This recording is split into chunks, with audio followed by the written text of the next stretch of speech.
7 principles of highly effective salespeople. The number one thing you have to have is attitude, all right? Attitude is not the chip on the shoulder. Attitude is belief in self. If you don't believe in yourself, nobody else is, guys. Customers won't believe in you either. So you have to have attitude. And very simply, God knows we've all heard this before, but life is 10% what happens to me and 90% how I respond to it. All right, so attitude is critical. The next thing is determination.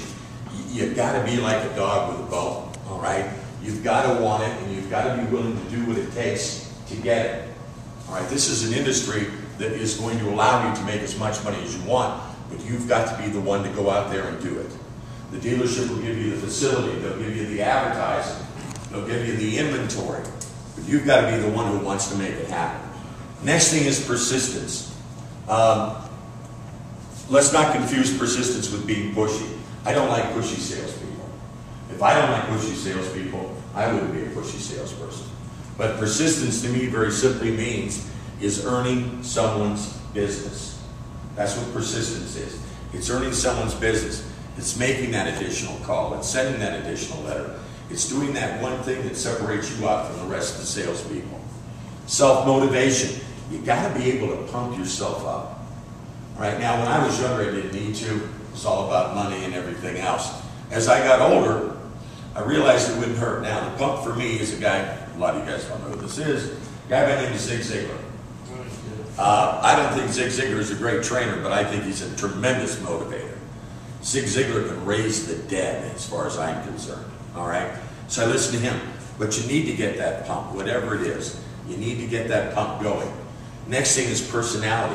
Guys, the first thing people are going to hire is you, okay? If they like you, they'll find a reason to buy your product. If they don't like you, even if they like your product, they'll go somewhere else and buy it. So the first thing that you're going to sell to a customer is you're going to sell yourself, because that's what people buy. You know, the easiest definition of a salesman's job is to go make a friend. See, because if you make a friend, even if they don't buy from you, I've had customers who didn't buy from you who sent their friends into me because they like me so much. So your first job is just to go make a friend. Then the next thing is passion and enthusiasm. I don't care where that passion comes from. I don't care if it's closing the deal, helping the customer, making the commission, leading the board. Doesn't make any difference. But you've got to have it, okay? Because after a while, it's not about money. I mean, at this stage of the game, does Bill Gates work for money?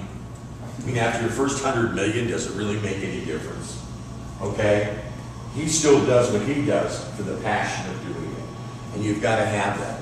I've been in the car business a long time. But even today when I close a deal, now I don't do cartwheels and high fives, but when I'm walking away from a customer, inside I'm going, yes. Because it was about closing the deal. Not the money, not anything else. It's about closing the deal. But it's also about helping the customer. But you got to have that passion and enthusiasm, guys. Nothing sells like enthusiasm. Not product knowledge. It's going to be enthusiasm. Why? Because we respond to enthusiastic people. We are a nation that loves the underdog. Why do we love the underdog? Because the underdog almost always has more passion. I use for an example the last Super Bowl where we had the, not the last one, but a couple back, where we had the Giants against the Patriots. The Giants come out in the field and they're all pumped and they're jumping around and on, and the Patriots come out and the announcer goes, look at the Patriots, they're very workmanlike, this is another game. I'm thinking, no this isn't, this is a Super Bowl. I want some emotion.